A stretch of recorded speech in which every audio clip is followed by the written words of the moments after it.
Ya, Anda masih bersama kami di Breaking News MNC News. Pemirsa, saat ini kita melihat jalannya persidangan kasus obstruction of justice terhadap kematian dari Brigadir Joshua Huta Barat, dan saat ini tengah memberikan keterangan yaitu saksi dari anggota Polri. Dan dalam keterangan ini kita saksikan bersama bahwa dari jaksa penuntut umum, kedua terdakwa yaitu Hendra Kurniawan dan Agus Nurpatria serta kuasa hukumnya saat ini tengah mendekat ke majelis hakim. Nampaknya mereka saat ini tengah memberikan keterangan atau saling konfirmasi baik barang bukti yang ada ataupun keterangan dari baik terdakwa maupun saksi. Saksi yang saat ini memberikan keterangan adalah Aditya Cahya, yang mana juga dalam sekutip keterangan yang tadi disampaikan, beliau menyampaikan bahwa DVR yang diterima oleh timnya ini memang sudah tidak terlihat atau nampaknya sudah diganti begitu ya oleh oknum lainnya sebelum saat mereka menerima 3 DVR ini. Tentunya yang ingin diungkap atau fokus dari pemeriksaan keterangan ini mengenai CCTV yang hilang atau rekaman DVR yang hilang, yang mana dalam rekaman tersebut diduga masih merekam kejadian ketika Brigadir Nofriansah Joshua Huta Barat ini usai ditembak oleh Barada Richard Eliezer. Ini kita ingin mengetahui juga bagaimana kondisinya yang ketika ditembak oleh Brigadir Joshua, apakah memang sudah hilang nyawanya ataukah masih sadar begitu. Inilah yang terekam oleh CCTV yang masih menjadi pertanyaan karena rekaman tersebut hilang.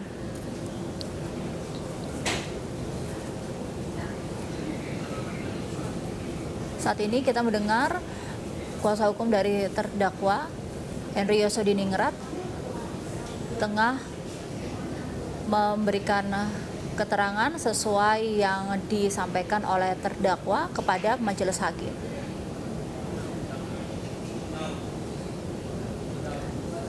Nah, saat ini pihak kuasa hukum dari terdakwa mempertanyakan kepada saksi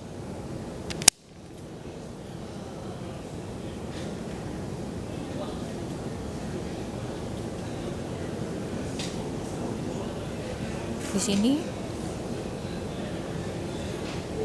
Henry Yosodiningrat atau kuasa hukum ini mempertanyakan kepada saksi apakah saksi ini mengetahui tindakan penghilangan DVR yang dilakukan terdakwa.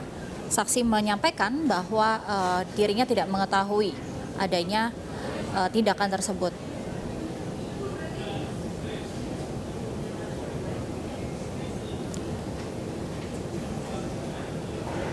Kuasa hukum masih tengah mempertanyakan siapa yang menyerahkan DVR kepada pihak kepolisian pada saat itu. Saksi menyampaikan tidak mengetahui. Baik, sejumlah pertanyaan baru saja disampaikan oleh kuasa hukum, salah satu kuasa hukum dari terdakwa, dan langsung dikonfirmasi dari keterangan saksi. Salah satu kuasa hukum mempertanyakan tanggal berapa DVR disampaikan atau diterima oleh saksi, namun saksi menyampaikan tidak mengetahui atau lupa begitu mengenai waktu diberikannya DVR itu.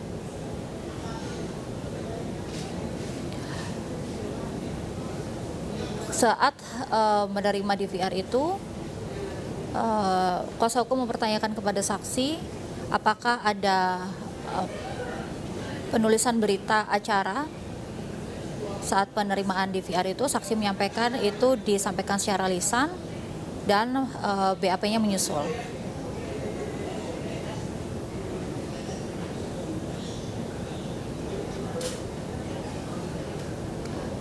Saksi juga ditanyakan apakah waktu itu menerima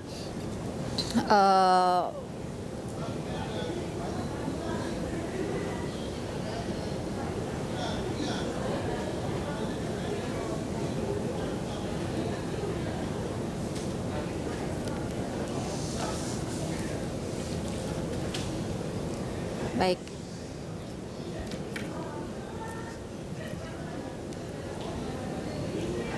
Dan pemirsa, saat ini sudah bergabung bersama kami Bapak Bekto Suprapto untuk membahas mengenai jalannya sidang lanjutan terhadap terdakwa Hendra Kurniawan. Dan halo, selamat pagi Bapak, salam sehat Pak. Selamat pagi, Angel. Ya Pak, mengenai jalannya sidang hari ini dengan dua terdakwa, bagaimana sejauh ini pandangan Bapak terhadap jalannya sidang? Ini baru satu kesaksi Pak yang menyampaikan keterangan yang saat ini pun tengah dikonfirmasi begitu dari tiga pihak, baik JPU, Majelis Hakim, dan kuasa hukum terdakwa. Bagus sekali ya. Ini jalannya sidang ini dapat kita umpamakan sebagai proses ilmiah di dalam penegakan hukum. Ibarat ini ada mahasiswa tingkat akhir ya, mahasiswa strata 1, strata 2 atau strata 3, ini diuji ya. BAP-nya itu diuji ya, dimulai dari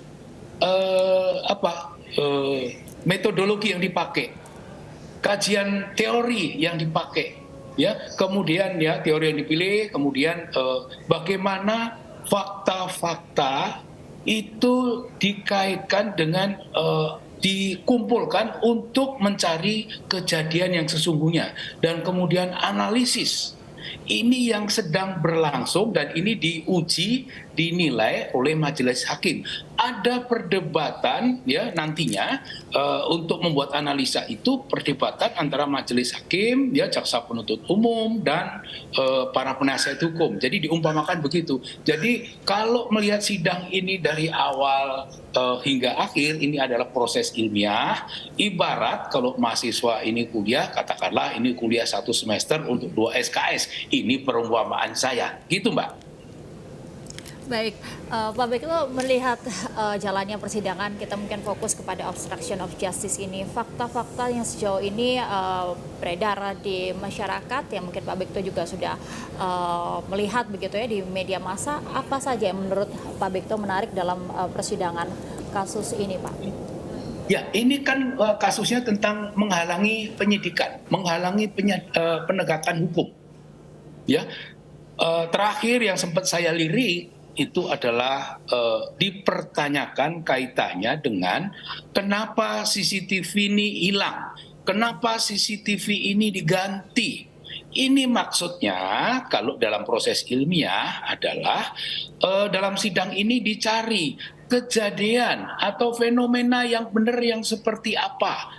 Karena fakta-fakta yang diajukan ini banyak menimbulkan pertanyaan. Kok bisa yang ini hilang? Kok bisa yang ini tidak lengkap? Ini dicari. Sampai dengan fakta-fakta itu nanti ditemukan kejadian yang sebenarnya seperti apa. Prosesnya seperti itu. Angel. Oke, Bapak, sebagai pernawiran Polri untuk kasus-kasus yang seperti ini sebenarnya seberapa besar sih Pak pengaruh dari atasan begitu ya terhadap suatu kasus yang memang ada kepentingan tersendiri gitu sampai bisa harus menghilangkan barang bukti? Ya, seharusnya polisi semua tahu bahwa apa yang dilakukan dalam upaya melindungi diri sendiri dalam rangka untuk menghalangi penyidikan itu melanggar pidana. Dan itu ancamannya berat, itu sebagai tindak pidana. Seharusnya semua tahu. Tapi kadang-kadang ini manusiawi dan itu tidak boleh terjadi. Ini yang melakukan yang sekarang banyak di sidang ini adalah merasa dirinya polisinya polisi. Ya, polisi tidak boleh, apalagi polisinya polisi.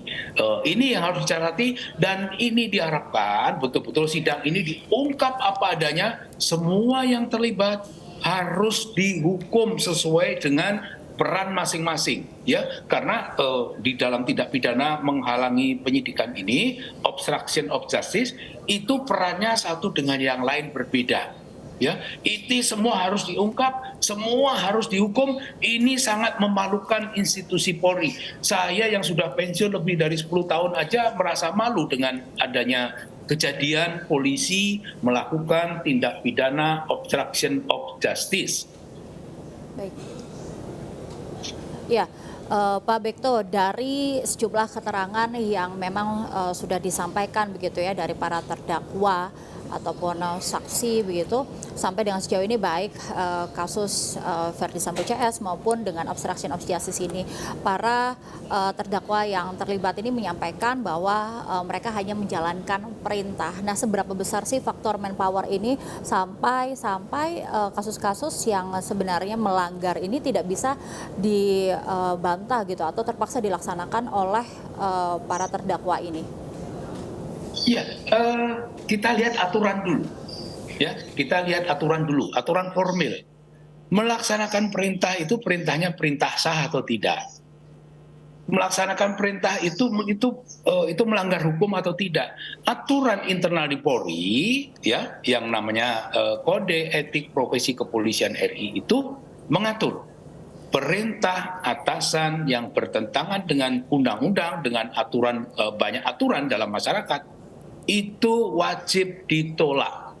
Ini kita bicara aturan itu ideal. Tapi prakteknya adalah dalam hidup orang itu selalu pada pilihan-pilihan tindakan.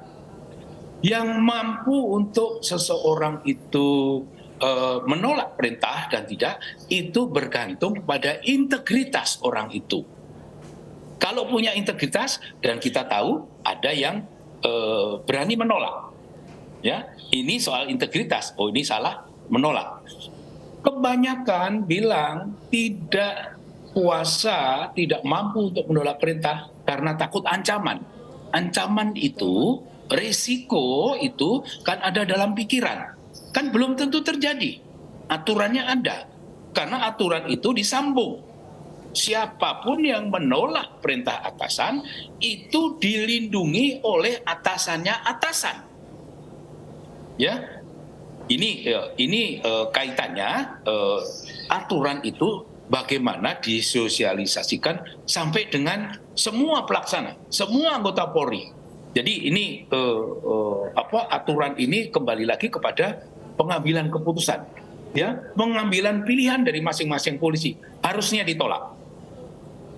Oke, Pak Bekto, lalu melihat dua terdakwa ini, kan ini merupakan junior Anda begitu ya, Hendra dan Patria begitu.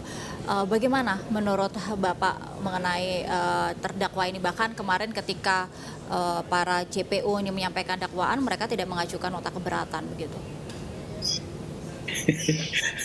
Ya, dia sekarang tinggal pasrah saja. Sekarang saya menduga dia sudah mulai menyadari kenapa saya tidak menolak. Toh yang menolak ada contohnya, ya, yang menolak ada dan itu dilindungi sekarang posisinya, ya, sesuai dengan aturan yang ada. Apa modalnya untuk menolak dakwaan jaksa? Nggak ada. Mau dicari seperti tidak ada. Dan seandainya dia menolak pun nanti akan diabaikan oleh majelis hakim karena mengada-ada. Ini sangat jelas obstruction of justice atau menghalangi penyidikan atau menghalangi penegakan hukum, ya, oleh polisi, itu sudah sangat jelas, ya. Kita tinggal nunggu aja nanti majelis hakim menghukum berat. Baik, berarti ini artinya kedua terdakwa ini susah sekali berarti ya Pak, terjerat atau terbebas dari obstruction of justice ini ya Pak? Saya bilang peluangnya sangat-sangat kecil. Tinggal sikap dia aja di sidang pengadilan. Kalau sikapnya bagus, majelis hakim akan iba. Kalau dia berputar-putar, itu memperberat hukumannya. Itu saja.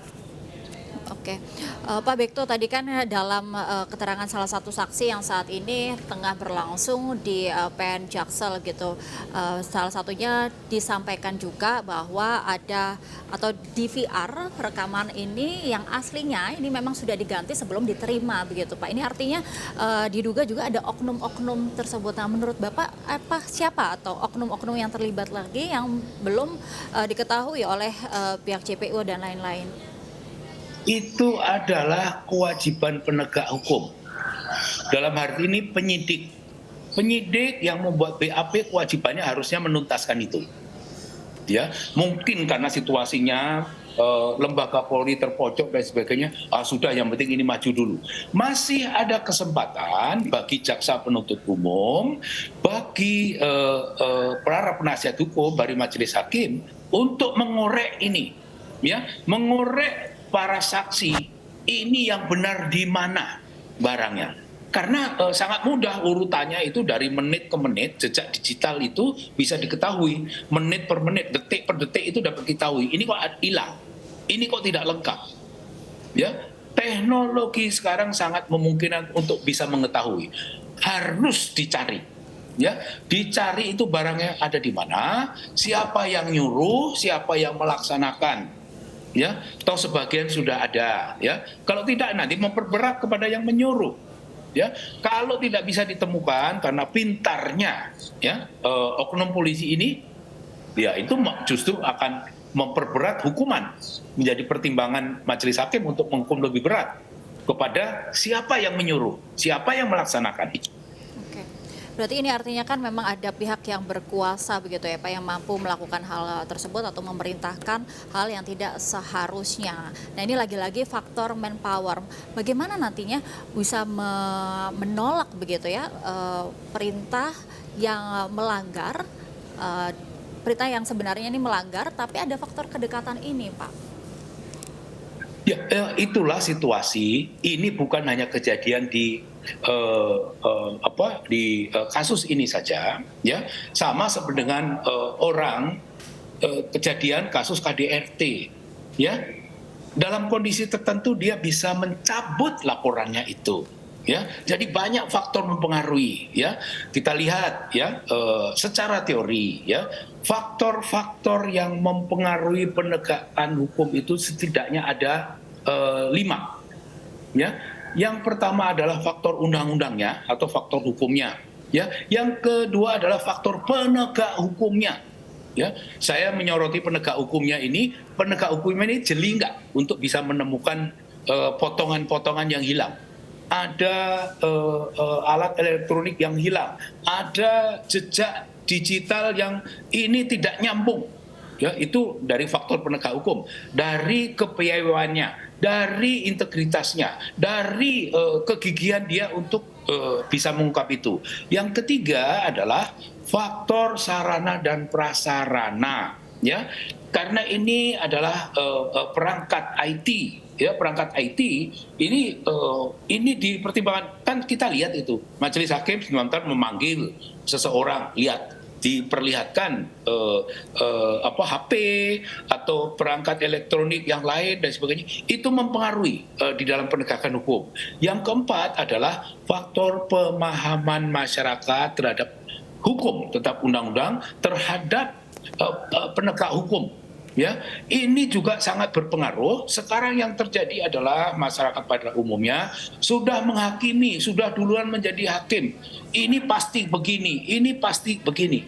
Padahal yang memutuskan nanti kasus ini bersalah atau tidak bersalah, hukumannya berat atau hukumannya ringan adalah majelis hakim, ya, berdasarkan tadi fakta-fakta yang mendekati kejadian yang sebenarnya, mendekati fenomena yang terjadi, ya.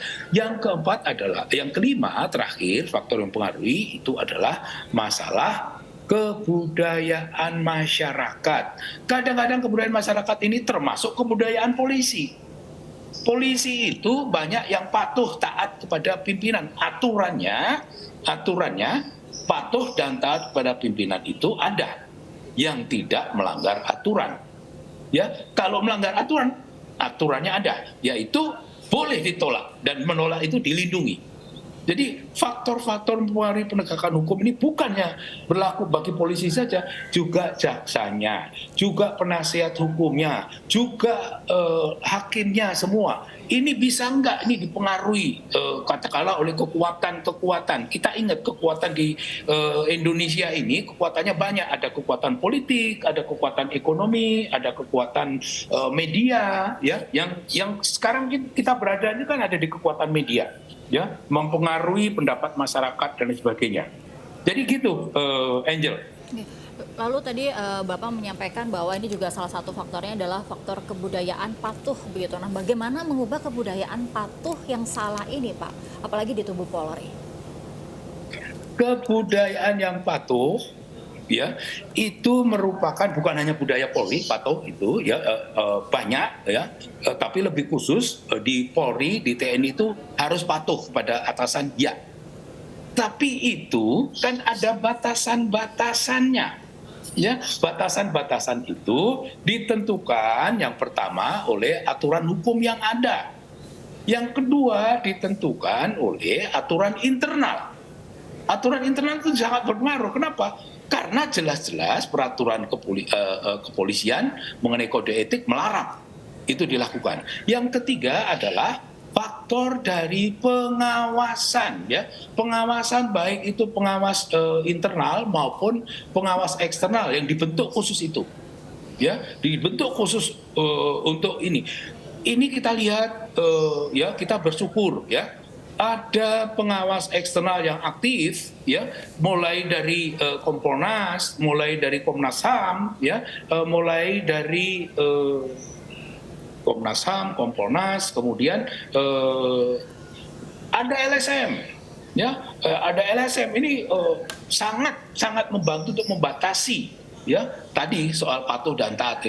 Ini patuh dan taat yang benar, yang mana batasnya di mana, yang tidak benar di mana. Masyarakat semua boleh mengkritisi ya kekurangan-kekurangan ini ya. Ini tidak boleh terjadi ya karena aturannya jelas ya, dan itu perlindungannya kepada yang melawan juga jelas ya. Jadi menurut saya itu mengada-ada dan menunjukkan hanya mencari selamat saja supaya nanti tidak dipindah, supaya nanti tidak ditembak, supaya nanti tidak ditempeleng. Itu kan semua ada di angan-angan, bukan ancaman yang nyata.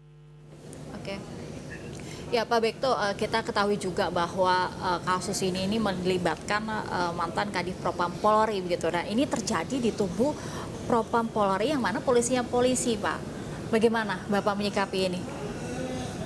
Ya ini sangat disayangkan ya, seumur-umur kan juga baru sekarang ada kejadian Kadif Propam ya yang istilahnya komandannya polisinya polisi terlibat kasus yang besar, pembunuhan saja kasus besar. Ya, ini membuat rekayasa ya, seolah-olah terjadi tembak menembak.